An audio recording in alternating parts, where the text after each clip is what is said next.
నీలి చిత్రాల ప్రభావంతో ఓ కామాంధుడు కట్టుకున్నటువంటి భార్యను చిత్రహింసలు పెట్టారు. ఈ ఘటన విశాఖలో ఆలస్యంగా వెలుగులోకి వచ్చింది. ఆ కామాంధుడు చేసినటువంటి కొన్ని వికృత చేష్టల వల్ల తన భార్య ఈరోజు ఆత్మహత్య చేసుకొని చనిపోయినటువంటి నేపథ్యంలో ఇంతకీ ఆ కామాంధుడు ఎవడు, వాడు చేసినటువంటి వికృత చేష్టలు ఏంటనేది మనం విశ్లేషణ చేసుకుందాం. ప్రస్తుతం మనతో పాటు ఉన్నారు ప్రముఖ సామాజికవేత్త, ప్రముఖ రాజకీయ విశ్లేషకులు కృష్ణకుమారి గారు. మేడంతో మాట్లాడు. మేడం నమస్తే. మేడం నమస్తే. మేడం, విశాఖలో వెలుగు చూసినటువంటి ఘటన నిజంగా అందరినీ కలిచివేస్తూ ఉంది.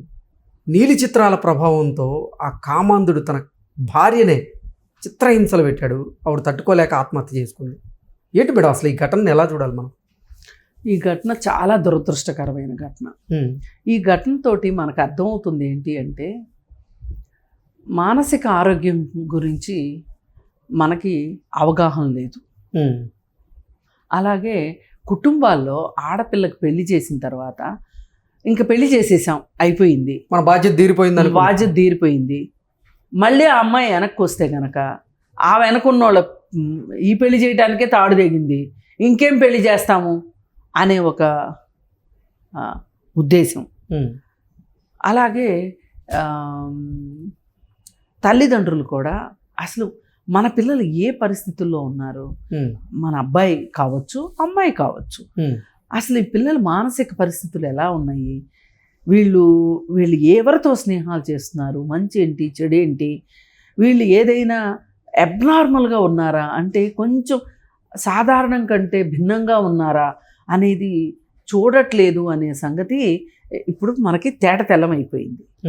ఇప్పుడు ఈ పర్టికులర్ కేసును చూస్తే గనక ఈ నాగేంద్ర బాబు అనే అతనికి పెద్దలు కుదిర్చిన పెళ్లి చేశారు. పెళ్లి చేసిన తర్వాత ఆ అమ్మాయిని ఇతను వయాగ్ర మందులు వాడి హిమాలయ వాళ్ళవి ఆ మందులు డబ్బా చూపించింది. ఆ అమ్మాయి ఫోటో తీసి వాళ్ళ బావకు పెట్టింది.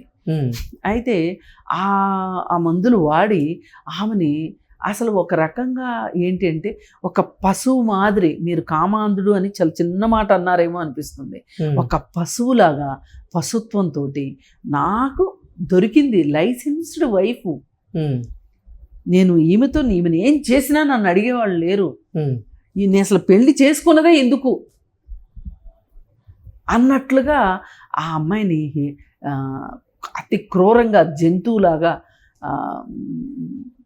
జంతువులు కూడా ఆశ్చర్యపోయేలా హింసించేసరికి అమ్మాయి తట్టుకోలేక వాళ్ళ అక్కకి చెప్పుకుంది, నన్ను ఇట్లా బాగా ఇబ్బంది పెడుతున్నాడు, అసలు ఎట్లా నేను తట్టుకోలేకపోతున్నాను, నాకు ఓపిక లేదు అన్న పరిస్థితుల్లో అమ్మాయి చాలా నిస్సహాయంగా వాళ్ళ అక్కకి చెప్తే, చూడు అమ్మ నాన్న, ఇప్పుడు అక్క ఏడుస్తూ చెప్తుంది, ఎంత కష్టపడి నీకు పెళ్లి చేశారు, ఒక పెళ్లి చేయడానికే ఇంత కష్టమైంది కదా, మళ్ళీ ఇప్పుడు నీకు ఏదైనా సమస్య అంటే ఆ అప్పులే తీరలేదు ఇంకా అమ్మా నాన్నకి, ఎట్లా కొంచెం మారతాళ్లే, పెళ్ళైన కొత్త కదా, ఏదో అతిగా ఊహించుకుని చేస్తున్నాడు, నువ్వు కొంచెం ఓపిక పట్టు అని చెప్పి చెల్లెలికి హేతబోధ చేసింది. ఇంటికి వెళ్ళిన తర్వాత అది చెప్పుకున్న తర్వాత మళ్ళీ మామూలే. అతను అంటే వీళ్ళకి ఏంటంటే రెండో వాళ్ళ మనసు ఎలా ఉంది, రెండో వాళ్ళ మనసుని అర్థం చేసుకోవటం, ఒక రకంగా ఏంటంటే రెండో వాళ్ళ షూస్లో కాళ్ళు పెట్టడం అంటారు. దీన్నే ఎంపతి అని ఒక మాట ఉంది మనకి ఇంగ్లీష్లో, దాన్ని తెలుగులో సహానుభూతి అంటారు.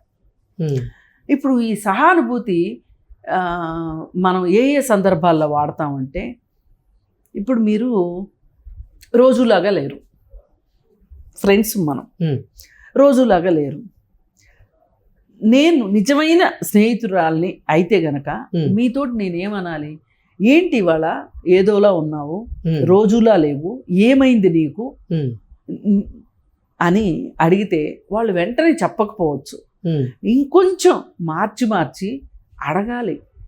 మనం ఇలా అడిగిన తర్వాత కూడా వాళ్ళు అదే మూడ్లో ఉన్నారు అంటే వాళ్ళు చాలా కష్టంలో ఉన్నట్టు లెక్క. అదే కొంచెం కష్టం అనుకోండి, మనం ఇలా అడగగానే మూడ్ చేంజ్ అయిపోయి మామూలు అయిపోతారు. కానీ మామూలు అవ్వకుండా అదే పరధ్యానము, మనతో మాట్లాడుతూనే ఉంటారు, మనతోనే ఉన్నట్టుంటారు, ఏదో ఆలోచిస్తూ ఉంటారు. ఇట్లా జరిగినప్పుడు మనం 1-2 సార్లు అడుగుతాం. అడిగినప్పుడు వాళ్ళు చెప్తే మనం కూడా వాళ్ళు ఎంత బాధపడ్డారో ఆ బాధను మనకే ఆ బాధ ఉన్నంత ఇదిగా మనం ఆర్తితోటి అర్థం చేసుకొని ఇలాగా కాదు, ఈ సమస్యకి ఇట్లా బాధపడుతూ కూర్చుంటే కాదు, ఇది పరిష్కారం అని చెప్పటాన్నే సహానుభూతి అంటారు. అంటే అనుభూతి అంటే వాళ్ళు ఏ విధమైన అనుభూతిలో ఉన్నారు, అది బాధ, కష్టమా, సుఖమా, ఏంటి అనేది మనం అర్థం చేసుకోగలిగి ఉండాలి. ఒక స్నేహితులమే ఇలా అర్థం చేసుకోవాల్సి ఉన్నది అని అనుకున్నప్పుడు ఒక భార్యాభర్త అలాంటి సహానుభూతిలో ఉండొద్దా? సహానుభూతులు లేకపోతే ఇంకెందుకు పెళ్ళి? వాళ్ళిద్దరి మధ్య అన్యోన్యత అలా పెరిగిద్ది. అసలు ఇప్పుడు ఆ అమ్మాయి కష్టం, ఆ అమ్మాయి నీకు ఒక కష్టం చెప్పుకున్నప్పుడు ఆ కష్టాన్ని నువ్వు అర్థం చేసుకోకపోతే నువ్వు భర్తవి ఎలా అవుతావు? అసలు ఆ అమ్మాయి ఏ మూడ్లో ఉందో నువ్వు గమనించుకోలేకపోతే, అర్థం చేసుకోలేకపోతే నువ్వు భర్తవి ఎట్లా అవుతావు? మరి మంత్రాల్లో చెప్పేది అదే కదా, అద్దేచ కామేచ మోక్షేచ నాతిచరామి. ఇవన్నీ ఏంటి? ఈ మంత్రాలకు అర్థం ఏంటి? కష్టాల్లోనూ సుఖాల్లోనూ మంచిలోనూ చెడులోనూ నీకు తోడు నీడగా ఉంటాను అని. మరి అసలు నువ్వే కష్టం ఇస్తున్నప్పుడు ఇంకా నువ్వు ఎట్లా తోడు నీడగా ఉంటావు? పోని నీకు తెలియక నువ్వు కష్టపెట్టినా ఆ అమ్మాయి నీకు చెప్పినప్పుడు నువ్వు దాన్ని అర్థం చేసుకో. ఇది సహానుభూతి అంటే. అసలు ఇలాంటి వ్యక్తులకి అసలు ఎంపతి అనేది ఉండదు.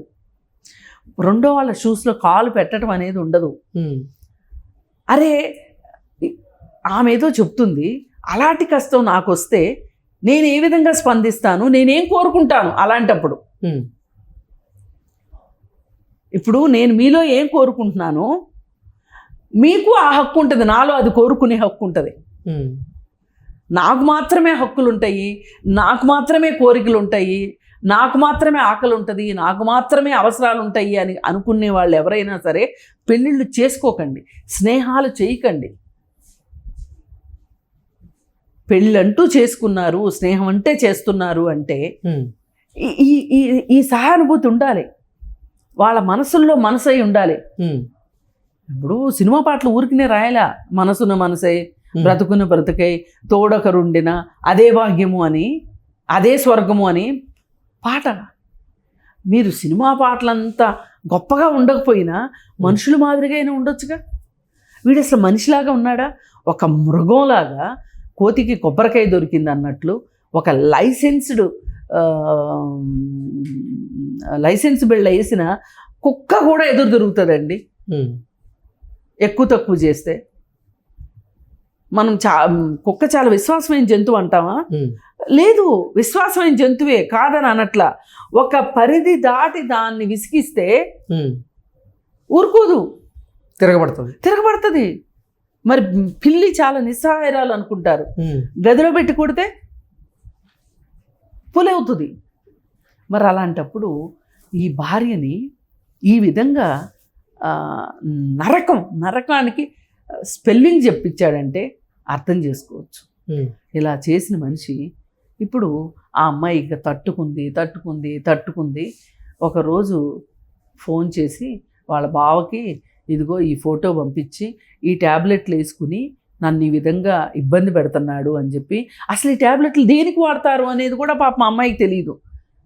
అతను ఆ ట్యాబ్లెట్లు నెట్లో చూసి, అమ్మా ఇదే సంగతి, ఈ పిల్ల ఎందుక ఇంత బాధపడుతుంది అని చెప్పి బాధతోటి భార్య తను కలిసి ఓదార్చుదాము, ఏదో ఒకటి దీని గురించి ఆలోచిద్దాము అనుకునే లోపు ఫోన్ వచ్చింది. హాస్పిటల్లో జాయిన్ చేసాము, ఆమెకి ఆరోగ్యం బాగాలేదు, సీరియస్గా ఉంది. తీరా చూస్తే అప్పటికే చనిపోయింది. ఇది మొత్తం జరిగింది. ఇప్పుడు కాళ్ళపారాని ఆరకముందే, ఈ పెళ్లి కోసం చేసిన అప్పులు తీరకముందే ఎన్నెన్నో ఊహించుకొని పెళ్ళి అంటే ఊహించుకొని వచ్చిన అమ్మాయికి ఈ విధమైన కష్టాలు చూపిస్తుంటే ఇక్కడ క్లియర్గా అర్థం కావాల్సింది ఏంటంటే రెండు విషయాలు. ఒకటి, చాలా అసహజంగా బిహేవ్ చేస్తున్న వ్యక్తితోటి అది స్నేహం కావచ్చు, డేటింగ్ కావచ్చు, పెళ్ళి కావచ్చు, ఏ రిలేషన్లోనూ ఉండొద్దండి ఆడపిల్లలు నేర్చుకోవాల్సింది. అసలు మీరు వాళ్ళకి మిమ్మల్ని ఈ విధంగా హింసించే హక్కు లేదు. భర్త అయినా సరే మ్యారిటల్ రేప్ అనేది ఉంది మన దగ్గర. కన్సెంట్ చాలా ఇంపార్టెంట్. ఆమె కన్సెంట్ అనేది చాలా ఇంపార్టెంట్. ఆమెకి ఆరోగ్యం బాగుండకపోవచ్చు, లేకపోతే ఆమె మనసు బాగుండకపోవచ్చు, ఆమె ఏదైనా కష్టంలో ఉండొచ్చు. అలాంటప్పుడు మాట్లాడి ఓదార్చి ఆమె మామూలు మనిషి అయిన తర్వాత మీ కోరిక తీర్చుకునే హక్కు మీకు ఉంది. కానీ అసలు ఆమె ఏం ఆలోచిస్తుందో సంబంధం లేకోకుండా మీ ఇష్టానికి ఇలా చేయడం అసలు అది చట్ట ప్రకారం నేరం, ఒక మనిషిగా నేరం. ఇప్పుడు ఏం చేస్తుంటారంటే ఇట్లాంటి వాళ్ళు పెళ్ళైన కొత్తలోనే కదా, ఏదైనా అవకతవకగా కనిపించినా, ఏదైనా ఇబ్బంది కనిపించినా ఝాన్సీ రాణిలాగా వీళ్ళు మేము మార్చుకోగలము, మేము మార్చుకుంటాము, ఇంట్లో వాళ్ళు చెప్పేది కూడా ఇలాగే ఉంటుంది కాబట్టి వీళ్ళు సహిస్తారు. ఆ అబ్యూజ్ చేసే ఆ అబ్యూజివ్ మెంటాలిటీని వీళ్ళు భరిస్తారు ఒక రకంగా. అది తప్పు. దేనికైనా ఒక లిమిట్ అనేది ఉంటుంది. ఆ లిమిట్ క్రాస్ అయ్యింది అంటే ఒక బౌండరీ అనేది ఉంటుంది. ఎంత భార్యాభర్తకైనా సరే ఆ బౌండరీని దాడుతున్నారు అంటే స్నేహంలో అయినా, పెళ్ళిలో అయినా, పిల్లల విషయంలో అయినా బౌండరీస్ చాలా ఇంపార్టెంట్. సరే, మనం ఈ సందర్భంగా ఇంకొక కేసు కూడా గుర్తు చేసుకోవచ్చు. ఢిల్లీలో ఒక గర్ల్ ఫ్రెండ్ని, శ్రద్ధా వాకర్ అనే అమ్మాయిని వాడు కొట్టేవాడంట. నేను ఇప్పుడు కాదంటే పెళ్లి చేసుకోడేమో, కాదంటే కోపం వస్తుందేమో, వీళ్ళు అంతా బాగున్నప్పుడు చాలా డిప్రెషన్ కబుర్లు చెప్తుంటారు. పాపం అసలే అతనికి మనసు బాగోదు, ఇంకాస్త బాధపడతాడేమో అని చెప్పి వీళ్ళు ఏం చేస్తుంటారంటే సహిస్తారు, అవసరానికంటే ఎక్కువ సహిస్తారు. ఆ అమ్మాయిని అలాగే కొట్టినప్పుడు ఊరుకున్నందుకు గాను ఆ అమ్మాయిని ఒకరోజు చంపేసేసి ముక్కలు ముక్కలు చేసి బాక్సుల్లో పెట్టి ఫ్రిడ్జ్లో పెట్టాడు. అక్కడ అమ్మాయి తప్పు ఏంటి అంటే, అతను ఎట్లాగో అతను చేసింది నేరం కాబట్టి అతని విషయం గురించి మనం ఏం పెద్ద చర్చించుకోకర్లా, ఐపీసీ చూసుకుంటుంది అతని సంగతే. ఈమె చేసిన తప్పు ఏంటంటే అతన్ని అవసరానికి మించి భరించటం. ఓకే, ఇక్కడ కూడా అదే.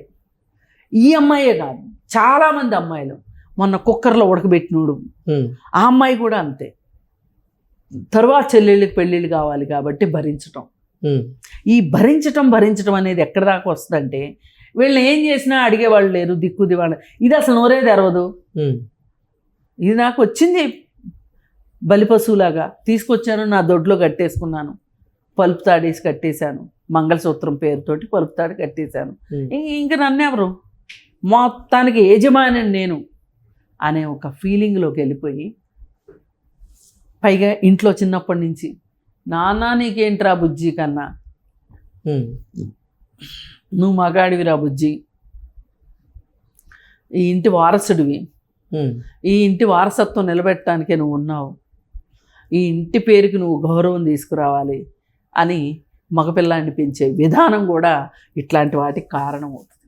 ఓకే, నేనేం చేసినా పర్వాలా, నేను చేసేది కరెక్టు అనుకొని ఇలా చేసేవాళ్ళు ఎవరైనా సరే నిర్దాక్షిణ్యంగా, భార్యలు మీకు పెళ్ళి ఎంత అవసరమో విడాకులు కూడా ఒక్కొక్కసారి సందర్భాన్ని బట్టి అంతే అవసరం. ఇది ఆడపిల్లలు ఆలోచించనంత వరకు ఇలాంటి మృగాళ్ళు వాళ్ళ చేష్టలకి మీరు బలవ్వాల్సిందే. అందుకని కుటుంబ సభ్యులకు కూడా నేను కోరేది ఏంటి అంటే, మీ అమ్మాయి ఏదన్నా చెప్పింది అంటే రీజనబుల్గా ఉందా లేదా, వాస్తవమా కాదా, అంటే ఎటువంటి పరిస్థితుల్లో అటువంటి కంప్లైంట్స్ తీసుకొస్తున్నారు, అవన్నీ ఆలోచించాల్సిన బాధ్యత పేరెంట్స్ మీద ఉంది కదా. ఉంది, ఆ పేరెంట్స్ మీద ఉంది. కాకపోతే వీళ్ళకి భయం, అల్లుడిని ఏమన్నా అంటే, అల్లుడు కోపం వస్తే మీ అమ్మాయిని మీరే తీసుకెళ్ళిపోండి, అట్లయితే సంసారానికి కూడా పనికి రాకపోతే మీ అమ్మాయి ఇంకా నాకెందుకు అని అంటే, అందుకోసం ఇంత జరిగింది. అతను ఒక మానసిక రోగి నా దృష్టిలో, పర్వర్టెడ్ ఫెలో. ఈ మీరు ఇందాక నీలి చిత్రాలు అన్నారే, అవి చూసి చూసి చూసి చూసి అలాగే ఉండాలి అనే ఒక మనస్తత్వం. అసలు ఇలాంటి విషయాల్లో ఈ పోర్ను ప్రతి ఒక్కరికి అందుబాటులో రావడం చాలా దురదృష్టకరం. అయితే వాటిని అనుసరించాలి అనే ఒక మనస్తత్వం ఉండటం మరి కాస్త దురదృష్టం, క్రూరత్వం. ఈ రెండు కలిసి ఆ అమ్మాయి జీవితాన్ని బలి చేసుకుంది. Okay madam, thank you so much.